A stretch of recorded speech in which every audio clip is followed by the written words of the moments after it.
Hey everyone, welcome to the channel where we love to talk about movies. Today's review is for Scream 6.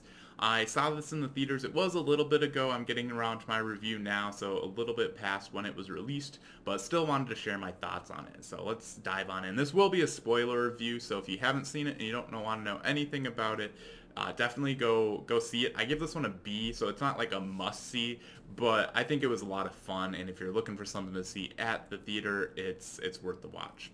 So just diving on in this movie, this is the next installment from Scream 5. The survivors of the Ghostface killings leave Woodsboro behind and start a fresh chapter in New York City.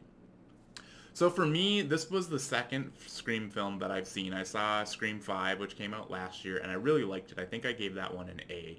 And it was, like, I really loved how meta it was and just kind of the things that, as I understand it, make Scream Scream. This time around, maybe it was the movie in and of itself. Maybe it was just that this is now the second time I'm seeing a Scream film. It didn't feel as meta, so that, like, that I think dinged it in my book from like the previous film a little bit. I also thought there weren't enough kills of like the people that we actually know, like named characters. I think there was basically just one, although that was a really brutal death when she, like the girl that was climbing across the ladder and then ended up falling down and just smashing her face in. I think the kills that we did get were very brutal, and like seeing the guy just like cut up in the fridge and then knife to the face for some people, and the killers, they had some very brutal deaths. So like if that's what you're going, like that is what I want to see in a horror film. Like without that, it's just go see a regular film. It's still definitely hard to watch, but I think for a horror film to do what it's trying to do, you definitely need kind of unique kills that stand out. But I thought, yeah, like there were really no major kills, and maybe that's how they're subverting expectations. I don't really know what the norm is for the franchise, but yeah, it's interesting. It's a weird play of subverting expectations and meeting them and trying to figure that out. I think that's a lot of that's what the Scream films do, I think, very well at. And yeah, so it's kind of a dance for like, oh, this time around, do we think they're gonna subvert our expectations or not? Like the boyfriend, he was a prime suspect. He's like never around. Sam's boyfriend, the guy that lives across the apartment building, and so they're like, you're like, well, either he's the killer because it's totally obvious that he's the killer, or they want to make it obvious so that we think it's actually not him and they're just doing a 180.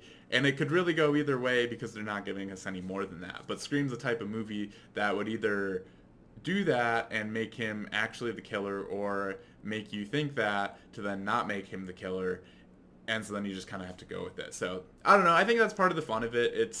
I think there's just so much going on where you can't really piece it together. Maybe I think I've seen comments online like people had it solved in like 2 minutes because it was just like Scream 2. Well, I hadn't seen Scream 2, so this was all new for me, and I didn't piece it together. I definitely didn't see three killers coming. I was aware that it was probably two, so I was thinking that, and I'm like, okay, well, that like, but like once you have more than one killer, you can't rule anybody out, because as soon as somebody's like gone, or I was like trying to actively think through that in the process, like what hard evidence do I need to be able to rule somebody out as the killer? And like I, especially with two, it's really hard, and I think it's practically impossible with three.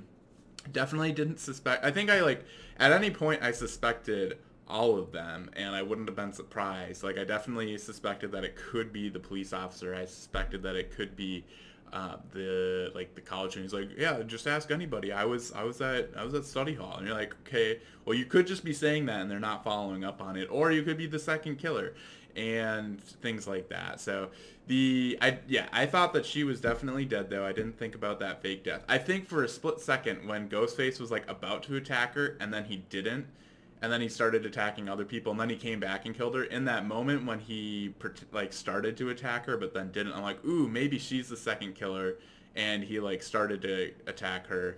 And I also thought that I forget her name, but I think they're twins. One of the twins, or the brother and sister, she just got slashed in the arm. I'm like, oh, that could be like they could do that to make it look like she's not the killer because she's getting injured, but it's not like a lethal injury. But nothing was lethal in it. Like, how do, like, especially her brother, how does he live from all of those stab wounds? Like, nobody died in this movie. I do not get it. I don't get how he's still alive.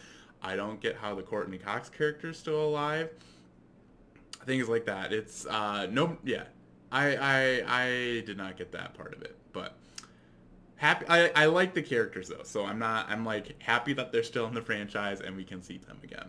But yeah, I thought it was good though that they also planted the seed for, like, they continue to grow the seed for Sam being kind of this unstable person, and like this time around getting her second kill, if that's going to, yeah, like, you know, killing one person is a one-off, but if you do it a second time and you kind of like it, it seems like she kind of did. So who knows if she's starting to go down that path. But yeah, those were kind of my thoughts on the film. I do really like the characters, the Core Four. I think they're a good group, and yeah, they're fun to watch. I think all the actors did a pretty good job. So this is one that I'd recommend if you're looking for something to see. I didn't absolutely love it, so this one does get a letter grade of a B for me. I had a good time, but not necessarily like a must-see. So if you had a chance to see this, though, I'd love to hear your thoughts in the comments below. Was it completely obvious who the killers were, especially if you have seen previous Scream films? Like, once they revealed that, you know, they were the family of the previous movie's villain, like, I thought that was fine. It did feel like a little, I don't know. You just have to go along with the ride. Like, the point of the Scream films is not necessarily to figure it out, but I'm curious if you did. And yeah, do you think, like, the Scream films are staying fresh? Are you excited for more, or are you kind of, you screamed out at this point? I'd love to hear your thoughts in the comments below. I'm definitely down for more. But yeah, if you enjoyed this review, be sure to smash the like button and subscribe. And with that, thanks for watching, and we'll catch you in the next video.